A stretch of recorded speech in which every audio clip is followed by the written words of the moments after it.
नमस्कार दोस्तों। ओवरऑल अभी देखिए, आप रेलवे स्टॉक्स में एक अच्छी खासी तेजी देख रहे हैं, तो आज हम लोग बात करेंगे रेलवे स्टॉक्स में क्या करना है।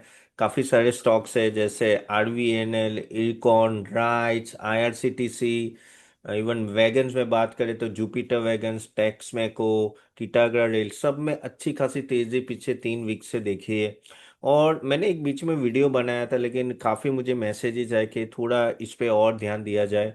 तो मैं आज आप लोग रेलवे स्टॉक्स के बारे में बताऊंगा, और किस सेगमेंट में जाए। देखो, अलग अलग सेगमेंट है रेलवे में, तो कहाँ किस सेगमेंट में आप इन्वेस्ट करो तो वो आपके लिए बेहतर है। बाय द वे, आज शाम को जरूर अटेंड कीजिएगा, हमारा सेशन है शाम को, जहाँ हम लोग ये सब क्वार्टरली रिजल्ट और करंट आरबीआई पॉलिसी पे बात करेंगे। 2 घंटे का होगा, 8 से 10 जरूर अटेंड है। लिंक हमने दी होगी, और हमारा मॉडल पोर्टफोलियो भी जरूर अटेंड चेक कीजिएगा, CA Tapan.in में वहाँ है। ओके, चलिए तो बात करते हैं रेलवे स्टॉक से। तो रेलवे स्टॉक्स की अगर मैं बात करूँ तो अगर आप देखो ये तेजी क्यों आई है वो पहले आपको समझना जरूरी है। अगर हम लोग करें तो गवर्नमेंट का जो कैपिटल एक्सपेंडिचर है वो अगर इस बार बहुत ही अच्छा हो रहा है, मंथ ऑन मंथ। ओके, तो अप्रैल मंथ में हमने ऑलमोस्ट कह सकते हैं 1.6 लाख करोड़ का कैपिटल एक्सपेंडिचर किया। पूरे साल में 12 लाख करोड़ का एक्सपेंडिचर करेंगे, उसमें से 2.6 लाख करोड़ का इन्वेस्टमेंट अपने रेलवेज में होगा। इवन 2 लाख करोड़ का डिफेंस में होगा। अराउंड 2.7 लाख करोड़ कह सकते हैं कि infra and all that. 1.5 lakh crore को ट्रांसमिशन में होगा। तो जो 2.6 लाख करोड़ है वो अच्छा खासा इन्वेस्टमेंट, और आगे जाके भी बातें चले कि ये 15-20% से बढ़ेगा नेक्स्ट ईयर में। अभी क्या हो रहा है कि इस बार फिस्कल डेफिसिट काफी कंट्रोल में है गवर्नमेंट का। यहाँ इन्फ्लेशन कम है, ऑयल से अच्छी खासी इनकम हो रही है, यानी सेविंग्स हो रही है। इनकम तो नहीं बोल सकते, सेविंग्स हो रही है, क्योंकि $65 के आसपास है। और पेट्रोल पंप में तो प्राइस कम नहीं की है, और डॉलर डी वैल्यू है, तो उसके वजह से ना इनका अच्छा खासा कंट्रोल है वहाँ। तो वहाँ एक अच्छी खासी कह सकते हैं कि अर्निंग हो रही है अभी इनकी। तो क्या हो रहा है कि वो इवन आरबीआई ने भी 2.7 लाख करोड़ का डिविडेंड दिया है, 2.3 लाख करोड़ का, सॉरी। तो ये सब के वजह से वो एक एक्सपांशन मोड में है। अगर आप देखो तो काफी रेलवे कंपनीज को ऑर्डर मिला। इरकॉन को उसको 1400 करोड़ का मिला। राइट्स को अच्छा खासा बड़ा ऑर्डर मिला। इवन आरवीएनएल को भी 200 से 250 करोड़ का ऑर्डर मिला। कोचिस में टीटागरा, जुपिटर ना, जुपिटर को 6000 करोड़ से ज़्यादा के ऑर्डर है ऑलरेडी। इवन हम लोग बात करें बाकी सबकी, आईआरसीटीसी, इन सब की भी पोजीशन काफ़ी अच्छी है। तो ये ऑर्डर मिलने की वजह से क्या होता है कि कैश फ्लो अच्छा रहता है इन सब कंपनीज का।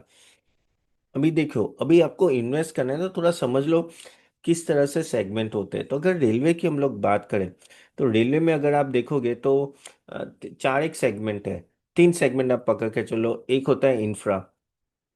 इंफ्रा में आ गया आपका IRCON, RVNL, rights and all that. एक हो गया फाइनेंस। फाइनेंस यानी ये सब कंपनी को फाइनेंस तो करना पड़ेगा ना, तो वो आईआरएफ से करती है। एक लौती कंपनी है जो आईआरएफ से आपको फाइनेंस करती है।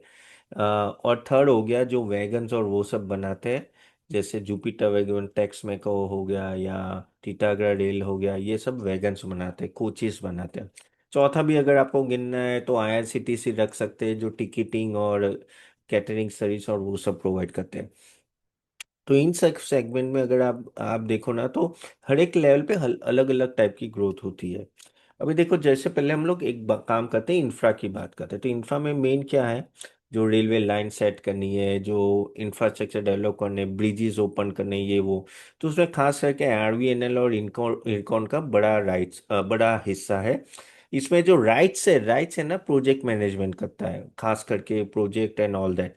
तो इसमें भी आरवीएनएल अगर आप देखोगे, क्योंकि मोनोपोली है, लौती कंपनी है, तो उसका देखो किस तरह से वैल्यूएशन बढ़ गया था ना। ऑलमोस्ट 80-85 के पी पे ऊपर चला गया था, अभी कुछ 60 के पी पे आया, तो थोड़ा डिसेंट हो रहा है। इसके सामने इरकॉन कुछ 27 के आसपास के पी का, विच इज डिसेंट इनफ।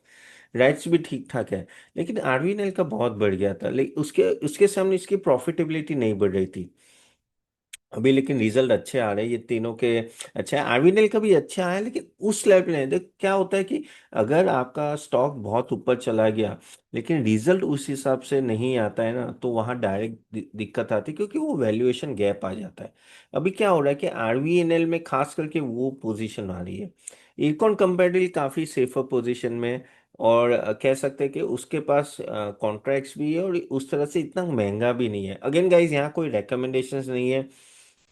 हमने रेलवे में रिकमेंडेशन दी है जो हमारे ऑलरेडी पोर्टफोलियो बिल्डर में ऑलरेडी है, तो आप जाके देख सकते हो। जो सर्विस है वो आप www.catapan.in में जाके आप चेक कर सकते हो। तो बात करते हैं वापिस इरकॉन की। तो इरकॉन कंपेरेटिवली अच्छी पोजीशन, राइट्स भी एक तरह से उनके पास भी, I think if I am not wrong, 6,000 crore से ज़्यादा का इनके पास भी कॉन्ट्रैक्ट है, तो उनकी भी पोजीशन अच्छी है।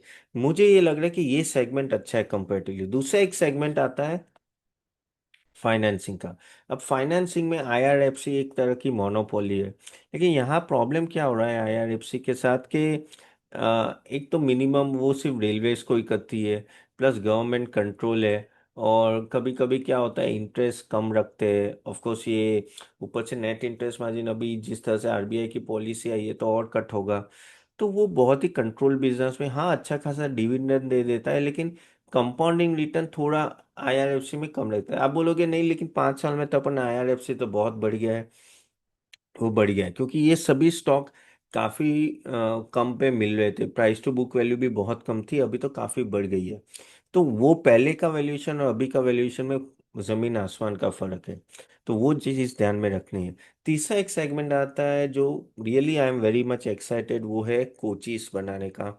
जैसे टीटागढ़ रेलवे हो गया, जुपिटर हो गया, टेक्समेको हो गया। इन सब में है ना फायदा क्या है कि बहुत बड़े कॉन्ट्रैक्ट्स है। अगर आप बात करो, एक मैं चीज़ बोलना भूल गया, इंफ्रा के लिए 1,300 रेलवे स्टेशन का ऑलमोस्ट रिवैम्प कर रहे हैं। इवन अगर हम लोग कोचीज की बात करें तो ऑलमोस्ट 11 से 12 हज़ार करोड़ के कोचीज का ऑर्डर तो टीटागढ़ रेलवे के पास है। कोचीज तो होंगे ना, एक ही ट्रेन में अगर 25 30 30 डब्बे लगते हैं तो कोचीज का तो कॉन्ट्रैक्ट मिलेगा ही ना बड़ा। और ऊपर से अगर हम लोग इन सब की बात करें तो 400 वंदे भारत ट्रेन का अप्रूवल हुआ है। 400 यानी सोचो कितने सारे कोचेस की रिक्वायरमेंट होगी। प्लस एक बार हो तो गई, फिर उनका maintenance and all that. Plus ये लोग है ना काफी और जगह, इवन में जुपिटर तो ईवी में भी अभी जाना चालू कर दिया है। और प्लस इलेक्ट्रिफिकेशन और वो सब जो स्टेशन का होता है उसमें इंफ्रा का भी बहुत बड़ा हाथ होता है।